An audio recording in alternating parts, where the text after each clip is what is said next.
Hey, Ravings and Cravings here, otherwise known as Ruth Hartunian Allenbaugh, bringing you yet another awesome show sponsored by the Wyndham Economic and Community Development folks, WILI, and foodie people and businesses from all over our listening area and beyond. Today, I'm here with Debbie Tanner, who with her husband Austin are owners of Creamery Brook Bison in Brooklyn, Connecticut.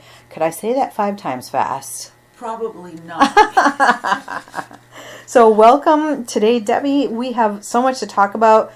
Main thing being this upcoming, actually let's do the event first and then we'll do the address and all that stuff. Is that okay? I hope that's okay with the listeners. So tell people about the event that's coming up. Well, thank you for having me, Ruth. It's a pleasure to be here. Thank you. This is our 4th year of doing a festival at the farm. We have food vendors. We have lots and lots of craft vendors. We have donkey rides. We have balloon tying from Bella the Clown. And we have wagon rides going all day out to the field to see the bison. And this year we have 5 calves so far that are out there bouncing around with their babies. Aww. The festival goes from 12 until 4:30 on June 10th. It's a rain or shine event. Good. So far, we have 35 vendors. Wow. We have quite a variety. We have somebody selling American Girl doll clothes. We have one woman doing crochet with incredible and different things, not just blankets. We have a man from Tree of Hope, and he carves little figures for charity. Oh. We have charcoal drawings. We have wreaths, wooden flowers, sock gnomes. What? That's interesting. Where'd you find all these people? Well, they have contacted me. I've been to a lot of craft shows, and I take my card and say, give me your card. I want you to come visit our farm. We have a wood turner and 2 wood workers. We have a spice lady. We have a coaster company. We have a Crafty Kids. It's a 4-H club, and they're doing a little bake sale. Oh, that's neat. We have Buzzed Up Birds. That's a brand new one. What is This that? lady takes wine bottles and she turns them into bird feeders. Oh. There's a lot of glass cutting involved. Interesting. But they are incredible. Oh, you know what? You have a huge list, and I see that, but I want to interrupt. That's just scratching the surface. Okay, all right. So that's just giving people a little taste. But is there admission charge for this? There is. It's $5 a person. That's, oh my gosh, are you kidding? That's cheap. Yes. So is there like a family rate too, or is it just across the board? $5 a person. Okay, so. But if you have somebody under 2, we're not going to charge for them. We just want to gaze at them. Awesome. And then how about, is this event accessible? Like if I'm in a wheelchair, if I have some walking issues, like how is the ground? If you have walking issues, it's accessible, but it's not paved. Okay. It's all on grass. All right. So we need to Our consider. store is accessible, and we will have porta potties there. One is a normal, everyday, boring porta potty. The other one is handicapped accessible. All right, so I got a little excited about the June 10th event, and now we're going to back up and we're going to get the name of your business, the address, because people are going to need that to get to where you are, and then your phone number and your social media presence, like where people can find the up to the minute info. Okay. Yeah. We are Creamery Brook Bison, and we are on 19 Purvis Road.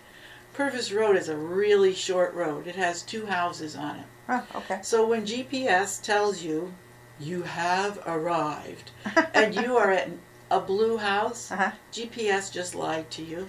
Ooh. You are not at the right spot. Okay. Just look up and drive to the next place. It's not very hard. We're next door neighbors. But nobody will be at the blue house to give you answers, because That's my daughter, and she'll be working at the festival. Oh, she's the one whose lawn I wrecked, right?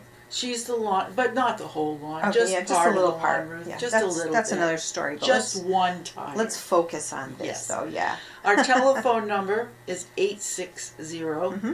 779 0837. We have 2 Facebook pages, Mm-hmm. one under Deb Tanner, the other under Creamery Brook Bison. The information that we're posting about vendors and updates on how many new calves we have is the same on both sites. Both. Okay, good. We have an Instagram page Oh, you do? that I don't really know a lot about because I have a lot of spectacular granddaughters, and one of them manages Instagram. Awesome. And that is Creamery Brook Bison _CT. All right, so there's lots of places to find you, and let's talk a little bit about your product. So I many years ago came to visit the farm. Probably at least, was it 20? Do you think you did a Walktober thing then? We've been doing it for a very long time, Okay. so it could easily have been 20 years. Because Walktober, Last Green Valley was sponsoring these walks all over our area, which I love dearly. And that one, I always like to go where there's a taste of something, and I think you had bison chili. Either that or soup. Or soup, one of the two. Brought my little kids and saw this big herd that was just a few feet away from us, separated by very thin, you said, what, 5 thin 5 wires? strands of wire. Yeah, Yes. and it was fascinating and it was amazing. So tell us about the product that you have to sell. Well, first of all, Mhm. I should tell you that a lot of the fences have been changed, Oh, and they're box wire now. what is that? That means it's squares of wire, Mhm. and it's 5 feet high, I believe. Oh, So it's less intimidating, but I think where we walk, it's Mhm. still the high tensile electric wire. Mhm. And that means it's really hard to break, Mhm. and it has electricity going through not all of the wires, but quite a few of them. Ooh. So if you touch them, as one of my children did, you can get a little scar on your hand or Oh, your yeah. arm, because it's pretty high Mhm. power. So we encourage you not to Not touch to it. do that. Yes. So Deb, how did you and your husband Austin land at a bison farm in Brooklyn, Connecticut? What happened to get you there? Well, we were a dairy farm. We both Oh. grew up on dairy farms. My dad was part of Mountain Dairy here in Oh. Mansfield, and he left there and bought a dairy farm in Scotland. Mhm.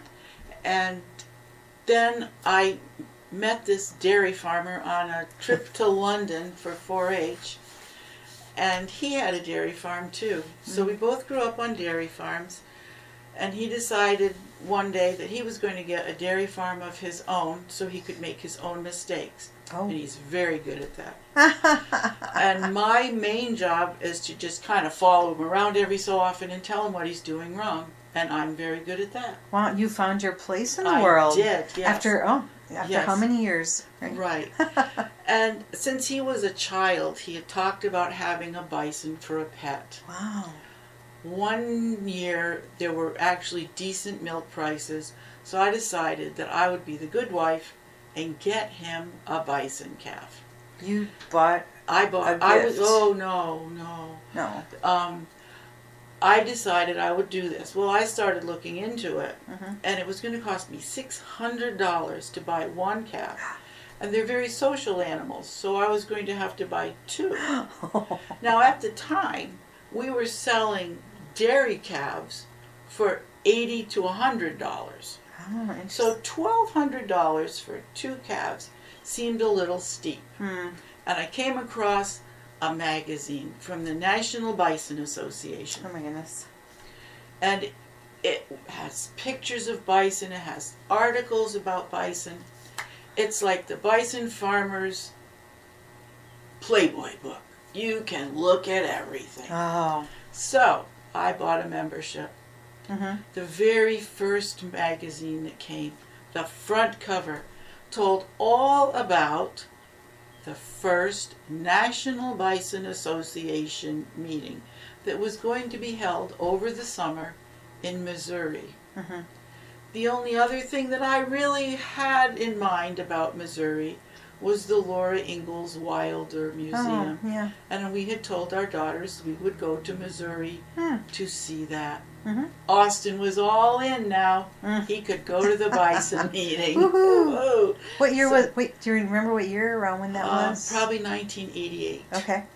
So we went, and I was convinced that there were enough smart people out there that would tell him you can't raise bison on the East Coast. Wow. They did not tell him that. They even told him that they feed the same forage, the same grasses to bison that they do to dairy cows. So that meant he could feed hay and corn silage. He was in. Wow. So we spent the next year and a half going up and down the East Coast to different bison meetings and visiting different bison farms. In the fall of 1990, he went out to northwestern Pennsylvania to an auction, and he took my father with him. My father was a brilliant man, and I thought, he's got a brilliant man, and he is a tightwad, my husband. So they'll come home with a check in the pocket, they'll have had an adventure, and this will be over. He came home on a Saturday night with no check, and he said, I guess we should get ready. We have 5 bison coming here tomorrow. 5? 5. Oh. They need fancy fences, they need a place to stay, and a place to handle them.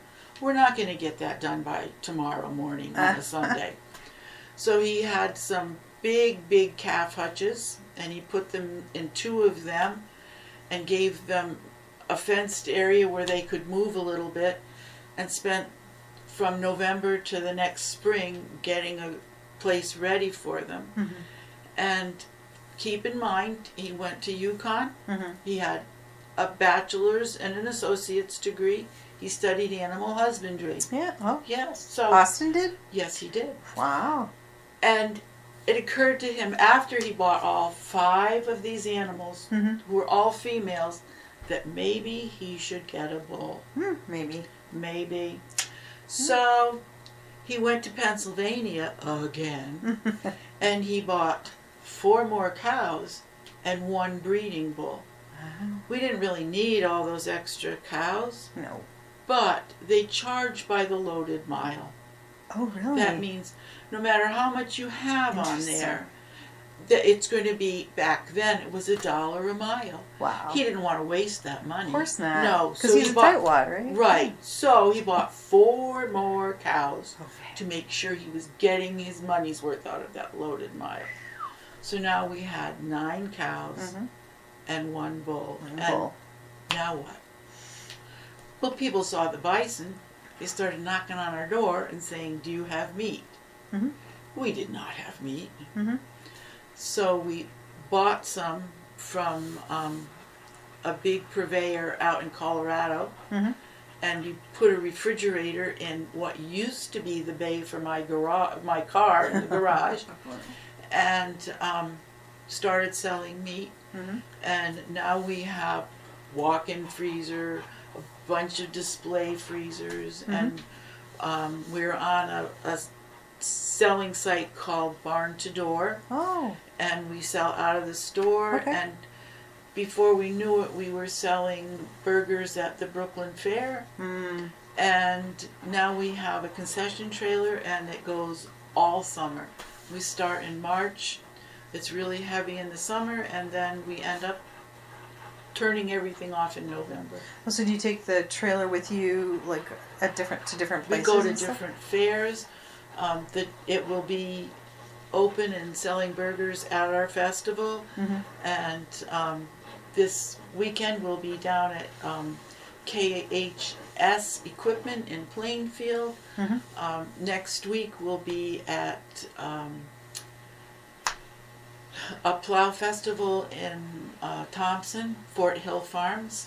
Okay, and all that will be on your website or somewhere, or the Facebook, so people can follow. They can follow the Bison trailer. Trail. Yes. So, so currently, let's fast forward to present day. How many do you have in your herd right now? We have 60. 60 adult or almost adult animals, and we've had 6 calves born. One of them did not survive. He was a preemie. He spent 2 days in my office, being my office buddy and snuggling up against my feet. Aww. And Austin and 2 of our grandchildren spent a great deal of time in the office, feeding it every few hours. But he was just too little to survive. Oh, sorry. Well, I like a good bison burger. Yes. I'm a fan. What are some of the other things that people can purchase in the store?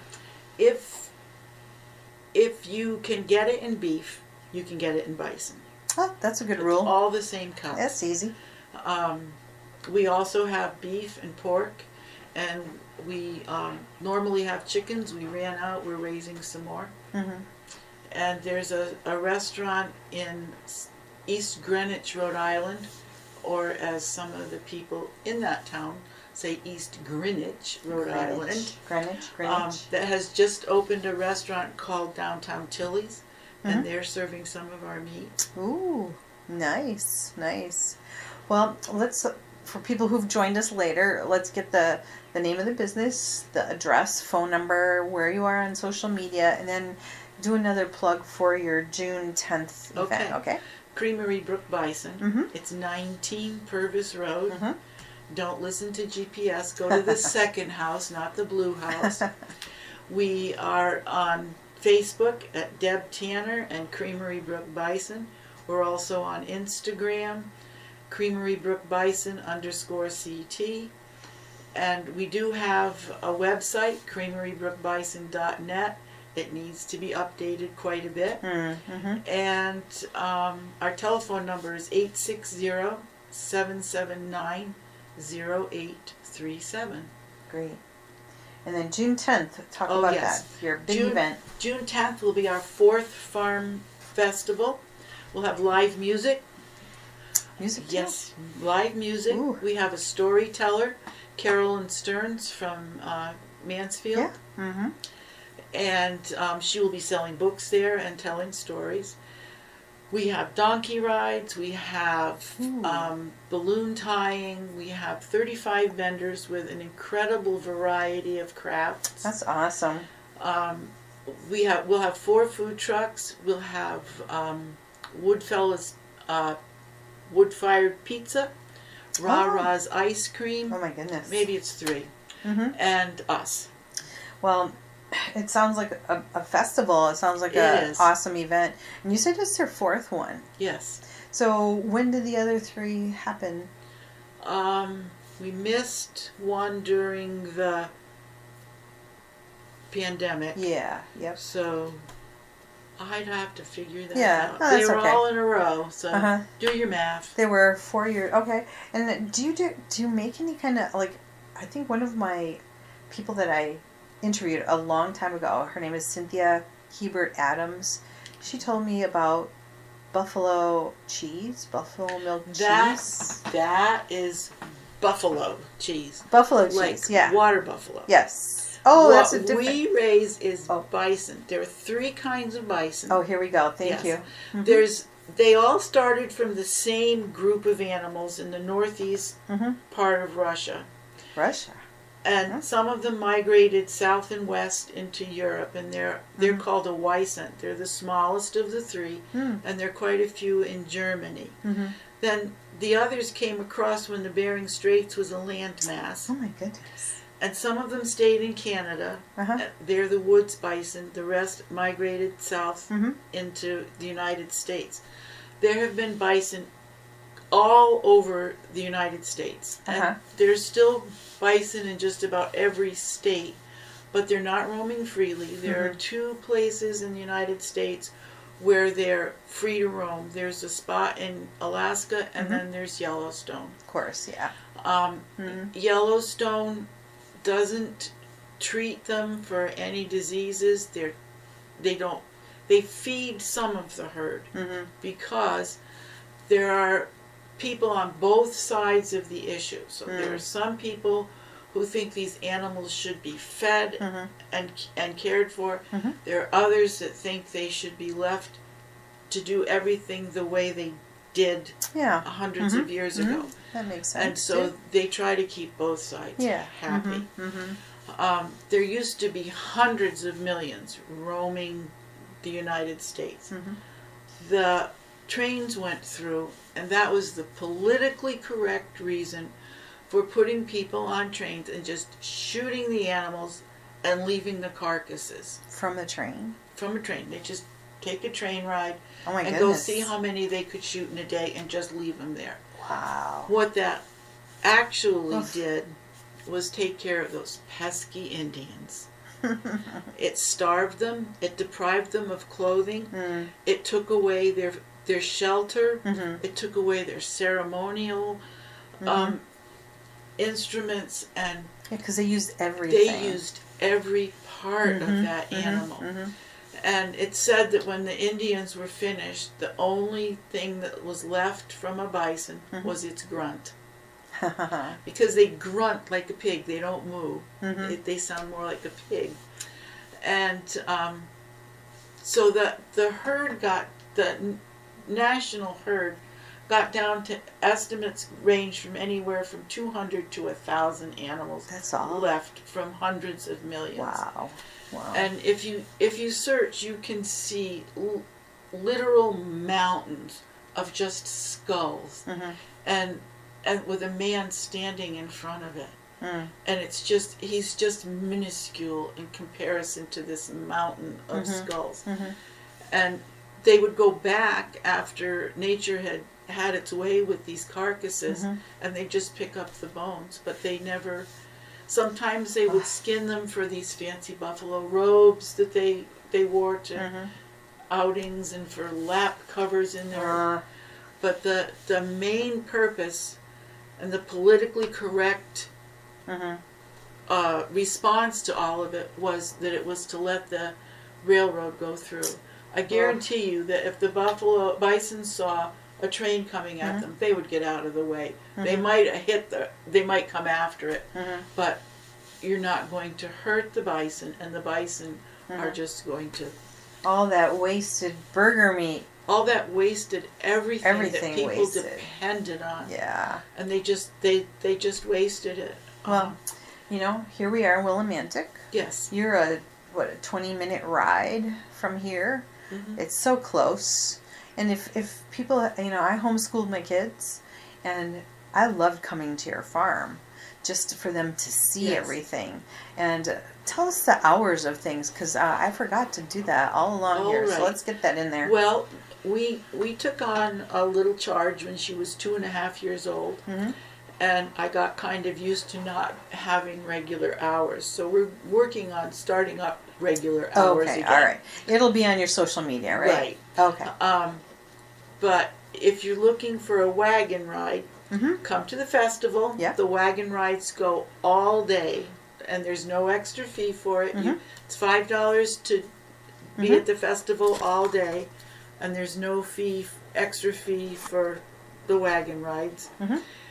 And we'll post it closer to October. What we do pumpkin tours in October. Okay. And that involves a ride to see the bison, a chance to stop at our pumpkin patch and choose your own pumpkin. Nice. And then take it back to the store and decorate it. And by decorate, we mean no knives, no carving. It's water-based glue, water-based paint, stickers, buttons. Do you make some pumpkin bison chili? I've never thought of that. No. I've had something like really? that. That could be awesome. That sounds awesome. We'll talk later. Yes. Because we're almost out of time, sadly. Deb, I could sit here and listen to you for hours. I just feel like I could listen to all kinds of stories here. You guys have been on the farm there for how many years? Since 1981. 81. And so we're going to make this a wrap here. I'm here with Deb Tanner. She and her husband, Austin, are the owners of Creamery Brook Bison in Brooklyn, Connecticut, talking about their farm, but also the big event on June 10th, the 4th annual, what do you call it? Festival at the Farm. Festival at the Farm. It's been a pleasure to have you. Thank you so much for joining me today, Deb, and good luck on June 10th. Well, thank you so much for having me. I appreciate it. You're welcome.